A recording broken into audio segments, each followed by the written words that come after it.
गीता। इस भागवत गीता में मानव के लिए अनमोल वचन है जो हम सबको अच्छा विचार देता है और हमें जीने का अच्छा राह दिखाता है।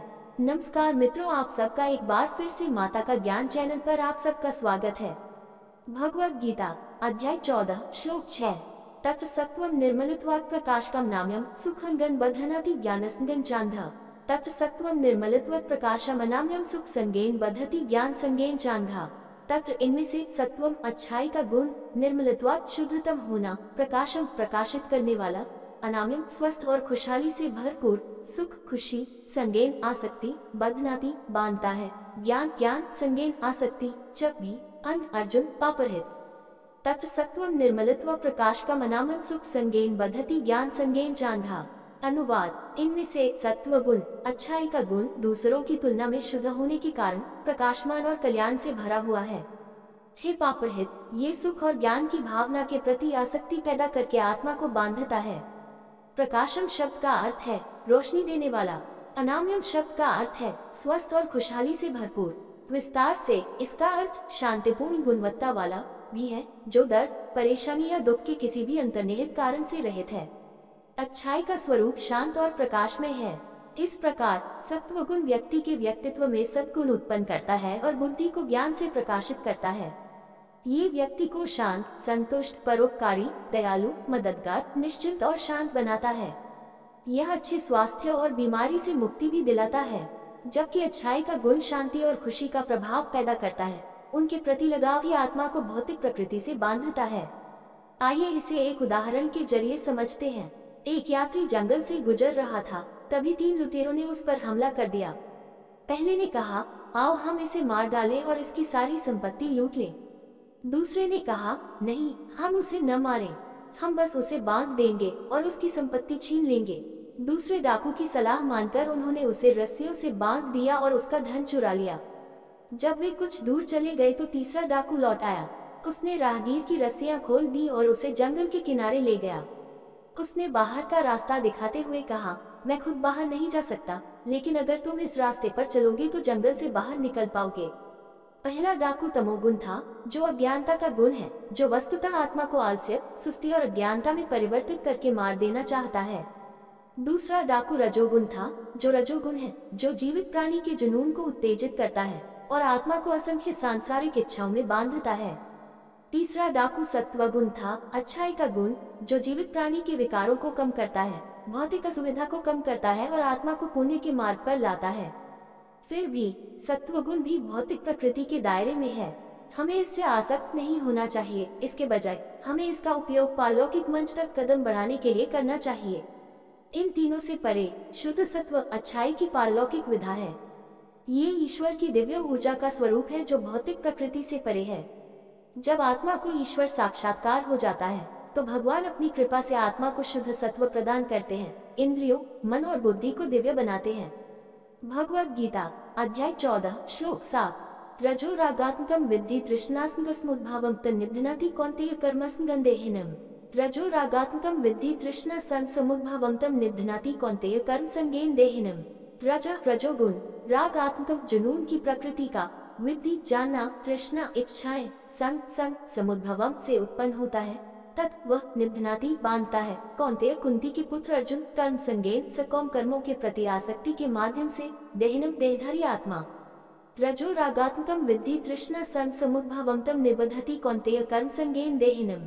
अनुवाद, हे अर्जुन, रजोगुण जुनून की प्रकृति का है। ये सांसारिक इच्छाओं और स्नेह से उत्पन्न होता है और सकौम कर्मों के प्रति आसक्ति के माध्यम से आत्मा को बांधता है। श्री कृष्ण अब रजोगुण की कार्य प्रणाली बताते हैं और यह कैसे आत्मा को भौतिक अस्तित्व से बांधता है।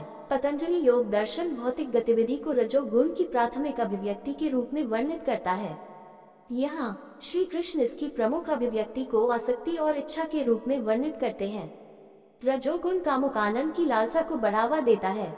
यह मानसिक और शारीरिक सुखों की इच्छाओं को भड़काता है।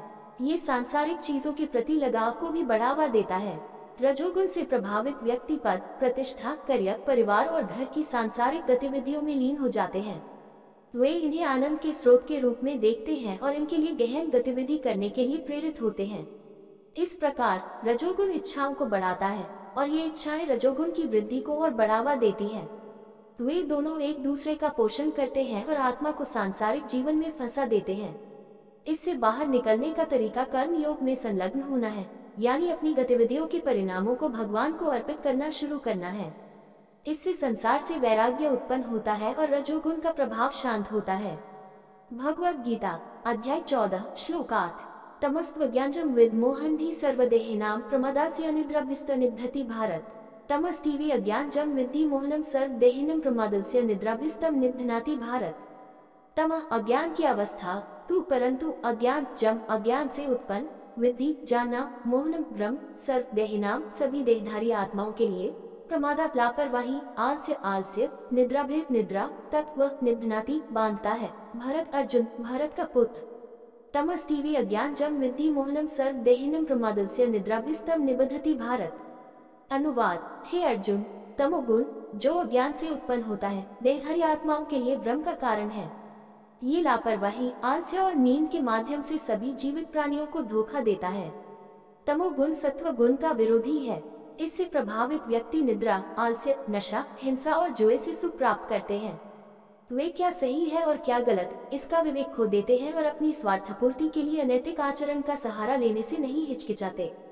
अपना कर्तव्य निभाना उनके लिए बोझिल हो जाता है और वे इसकी उपेक्षा करते हैं, आलस्य और नींद की ओर अधिक प्रवृत्त हो जाते हैं। इस प्रकार अज्ञान की अवस्था आत्मा को अज्ञान के अंधकार में और गहराई तक ले जाती है। वो अपनी आध्यात्मिक पहचान, जीवन में अपने लक्ष्य और मानव रूप द्वारा प्रदान की जाने वाली प्रगति के अवसर से पूरी तरह से अनभिज्ञ हो जाता है। भगवद गीता अध्याय 14 श्लोक 9 सत्वं सुखी संज्ञति रज कर्माणि भारत ज्ञानमावृत्य तम प्रमादे संज्ञतुत। सत्वं सुखी संजयति रजः कर्माणि भारत ज्ञान अवृत्य तमः प्रमादे संजयति उता। सत्वम अच्छाई का गुण, सुखी खुशी के लिए, संजायति बांधता है, रजः रजोगुण कर्माणि कर्म के प्रति, भरत अर्जुन भरत का पुत्र, ज्ञानम बुद्धि, आवृत्य बादल, तू परंतु तमः अज्ञान की अवस्था, प्रमादिक भ्रम करना, संजायति बांधता है, युता वास्तव में। सत्वम सुखी संजयति रजः कर्माणि भारत ज्ञान अवृत्य तमः प्रमादे संजयति उता।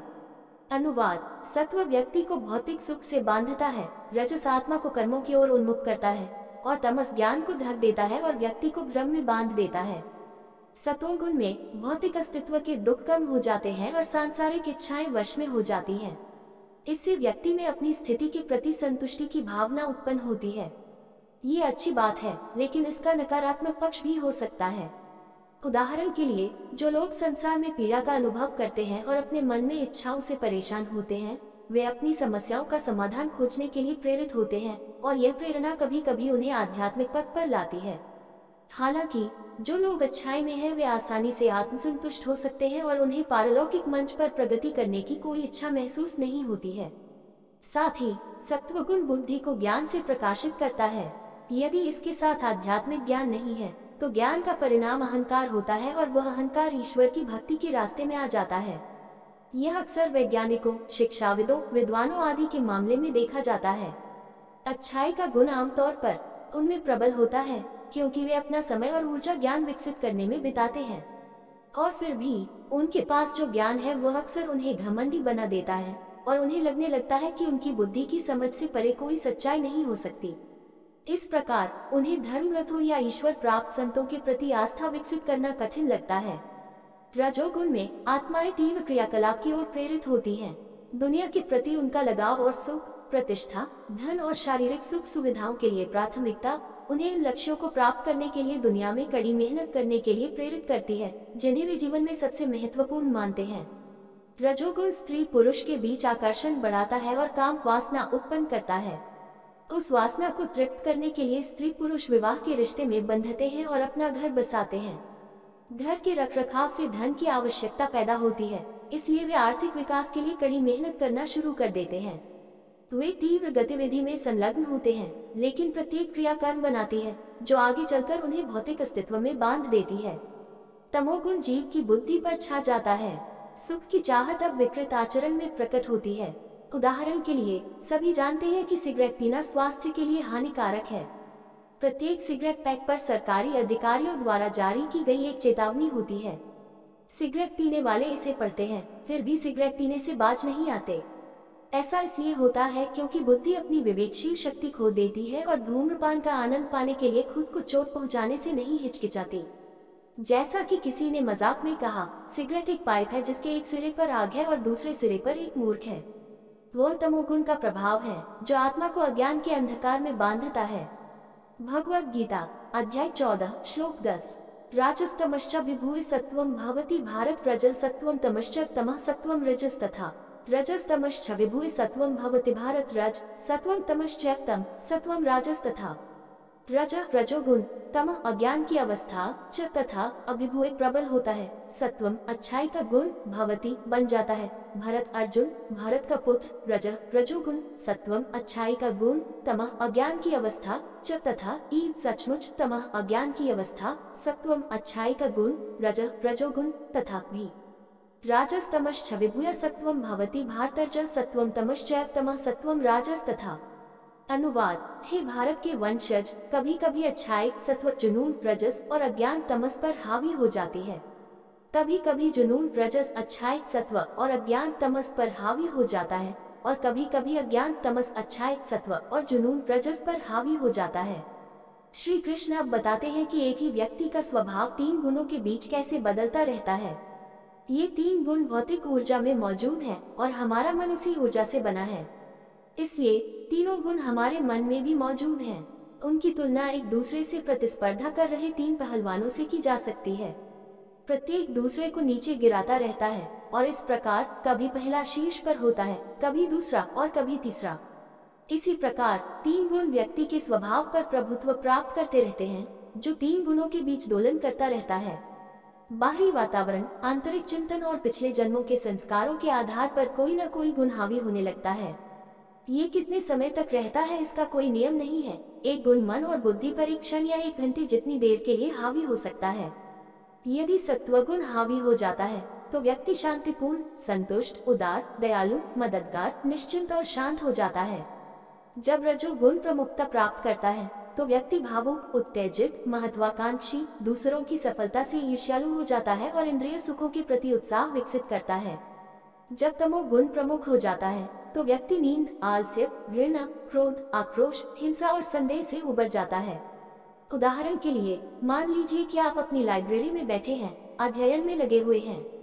कोई सांसारिक अशांति नहीं है और आपका मन सात्विक हो गया है। अपनी पढ़ाई खत्म करने के बाद आप अपने लिविंग रूम में बैठे और टेलीविजन चालू करें। सभी छवियों को देखने से आपका मन राजसी हो जाता है और इंद्रिय सुखों के प्रति आपकी लालसा बढ़ जाती है। जब आप अपना पसंदीदा चैनल देख रहे होते हैं तो आपके परिवार का कोई सदस्य आकर चैनल बदल देता है। इस अशांति के कारण आपके मन में तमोगुण बढ़ जाता है और आप क्रोध से भर जाते हैं। इस प्रकार मन तीनों गुणों के बीच घूमता है और उनके गुणों को अपनाता है। ऐसे ही और कहानी सुनना या देखना चाहते हैं तो डिस्क्रिप्शन में लिंक मिल जाएगा, आप वहां जाकर देख सकते हैं। और आपसे निवेदन है कि यह वीडियो आपको अच्छा लगा हो तो लाइक, शेयर, सब्सक्राइब जरूर करें। धन्यवाद।